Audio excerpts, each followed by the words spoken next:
Hey guys! Alright, so the Real Housewives Reunion Part 3 just aired, and this is going to be my review. So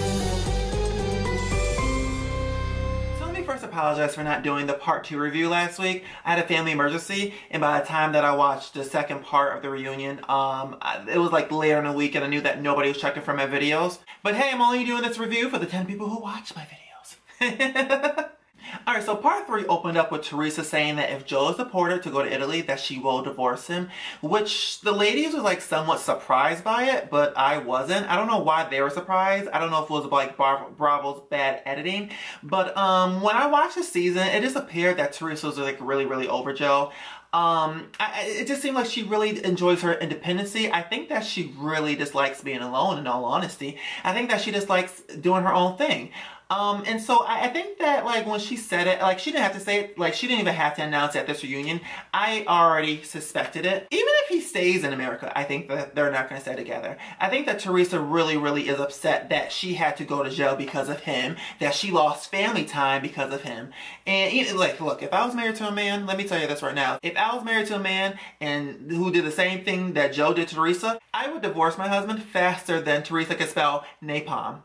Do you remember when Lauren said that at one of the reunions? Teresa, spell napalm, and Teresa couldn't? Yeah, I would divorce my husband faster than Teresa could spell napalm. Like, in all honesty. Like, I'm surprised that Teresa stayed with Joe. Like, I know that she's a ride or die chick, but I could never do that. You could never send me to jail? Prison? Oh! No, sorry. I couldn't. I couldn't. So Joe gets out of prison in 2 weeks at the end of March. And so I just wonder what will happen then. Because I think that's the day that he gets out. I think that's when he is, if they determine if he's staying here or going to Italy. So we'll find out in 2 weeks whether he's staying or going. By the way, let me just say this. I forgot that Jackie has a husband. And well, sometimes I forget that Jackie is part of the show. Like in some episodes, I like her scene will pop up. I'm like, oh yeah, Jackie's part of the show. But I forgot that Jackie's married. Like he wasn't really part of the show. Like he didn't hang out with the guys. And he wasn't part of the after show like they have on the YouTube on Bravo. But yeah, I just forgot that he's part of the show. Because when Andy brought the husbands out there he was. I'm like, who is that guy? Jackie's husband. Forgot she was married. And I honestly loved when Andy asked the men for their taglines. I loved that. They all were really good. So since Andy asked the men for their taglines, I thought I would give you mine. I don't throw shade, but I'll hand it to you. Isn't that a good one? Just thought I'd share. And if anyone steals it, I'm suing your ass. Alright, so here's the main event of part 3, Danielle Staub. Oh god, I cannot stand this woman. When she came out, I was like, oh god, do we have to see her? Do we even have to have her on the couch? So side note, before I even talk about the reunion, Danielle's divorce was finalized 2 weeks ago, alright, just 2 weeks ago. And then 3 days later, she announced that she was engaged to the Duke. Or the Dutch. Is it the Duke or Dutch? The Dutch or the Duke of France, darling. Which will make Danielle the Duchess of France. Alright? Just 3 days later after her divorce is finalized. Alright? Just 3 days later. And she was supposed to get married just 2 days ago, March 4th. My birthday. Yeah, it's my birthday week. My birthday was like 2 days ago. But she was supposed to get married just 2 days ago. But then the divorce was called off and they're no longer together. Danielle, you are the most, like, it's just complicated woman ever. Like, who gets divorced and then announce that they're engaged 3 days later and then says we're getting married 2 days later and then break up? What? Thank you. Next. So over her. So over her. Swipe left. Oh, God. However, you know what? I want whatever Danielle has that attracts men to her. I want that spell or that karma or that scent. Like, I want that. I'm over here looking single and desperate. I'm so single, I'm about to put my ass on clearance. The nerve of Danielle to tell Melissa, you're only using Teresa as a storyline. What do you think you're doing? You're only using Teresa to be a friend so you can be on the show. Like, that's your meal ticket, Danielle. Like, I think that's the reason why I'm so over her, because she so clearly doesn't really like Teresa, genuinely. She's using her so she could be on the show. Like, it's so obvious, Danielle. It's so obvious. And I agree with Margaret. You used your marriage, you used your wedding because you really thought that you're going to be full-time this season. You really did think that they're going to ask you to be full-time because you're getting married. But the producers saw right past you They saw right past your gimmick, and they knew what you were doing, and they didn't ask you to be full-time. They didn't ask to be part-time. You only got a 10-second interview clip. They didn't ask for a part-time photo shoot. Look, Danielle, you played yourself this season. You played yourself. You were a bully. You treated Margaret really bad. You treated everyone bad. I'm just so turned off by you, Danielle. You are a snob. Danielle, snob. And Teresa, you're an idiot for even being friends with Danielle. Like, whoever agrees with Danielle, whoever thinks that she's right for what she thinks, then you're an idiot too. Like I don't even understand how Teresa could still stand by Danielle's side after the clips that she saw of Danielle talking to Margaret. Like, especially about the cheating thing about Dolores. You're hanging with Dolores because she got cheated on and you cheated on your husband. Like, who says that to a friend, to a bridesmaid? You don't say that to anybody. Like, I wouldn't even say that to my worst enemy. Oh, yes, I would. I would say that to my worst enemy. But it's the worst enemy. You don't say that to a friend or an associate. That's why she is cut off from me. I stopped following her off at Instagram, Twitter. I'm not a fan of hers. Nope. I don't want her to be on the show next season, all right?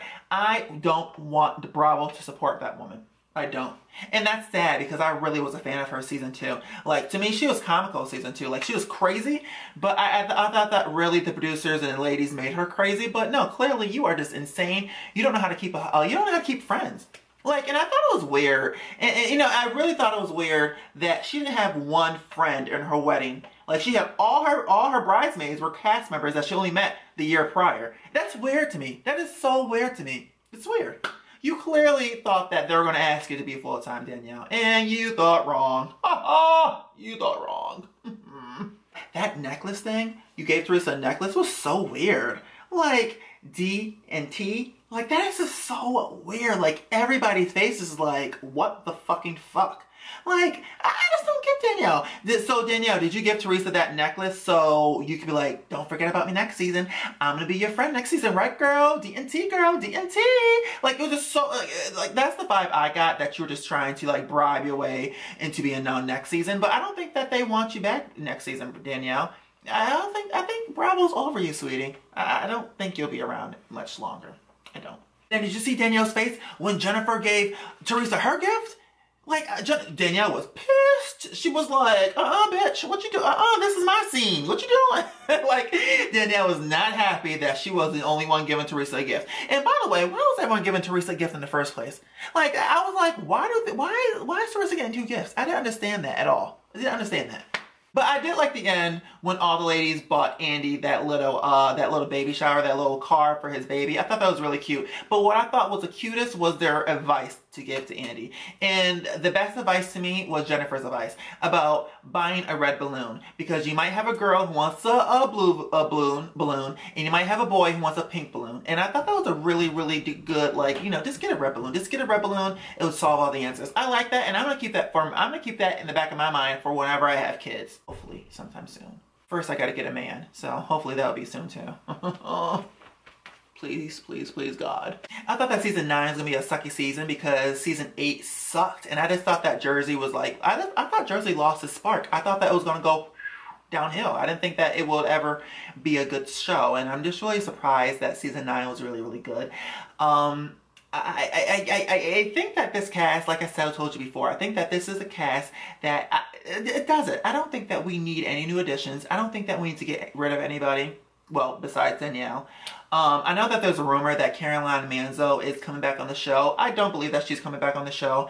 For one, I don't think she'll fit in. And not to age shame Caroline, but Caroline has an old soul. And this cast right here, they're all young spirited women. I can't imagine Caroline doing the things that they're doing. And I can't imagine Caroline on a camel. I can't imagine her going to the pool and going to the beach. I can't imagine Caroline doing that. And if she does come back, I don't think that it will be a good decision. And I do like Caroline. I like the Manzos. I love the Manzos. I like the family. I just think that her time was missed. She should have came back. If she wanted to return, she should have done it when Jacqueline did it 2 seasons ago. Even last season, Caroline might have fit in. But now, Caroline, I just don't think you fit in with the show. I think that you're too far removed. And it would just be, you lost your spark. Sorry, Caroline. Try again next lifetime. So yeah, I don't think that we need any new people. We don't need anyone leaving except Danielle. We don't need anyone coming. We're good. This cast should last about another season. Next season, I do want to get rid of Melissa. I think that her time is up. I do agree with Danielle that the Melissa is only feuding with Teresa to keep her storyline. I do believe that. However, I don't think Bravo's going to get rid of Melissa. I don't. I think they'll get rid of Jackie first before Melissa. Like they probably will do, because like I said, I forget that she's part of the show sometimes in some episodes. But yeah, I really did enjoy this season, and I'm just sad that I have to wait until the fall to see season 10. Oh, man. Oh, season 10. Oh, crap. They might bring Caroline and Jacqueline back for season 10. 10 years. I just thought about that. You know, I can see Jacqueline returning to the show. I think Jacqueline will fit in perfectly with this group. But not Caroline, I'm sorry. And like I said, I don't want to age shame Caroline, but it's the truth. I think she's an old soul. I don't see her fitting in with this group of women. I don't. Thank you so much for taking the time to watch my video. Please subscribe to my page if you haven't already. And while you're at it, look at my page and check out my other videos. Comment and leave your opinion on whether you agree or disagree with me. I look forward to talking to you all again. Bye, guys.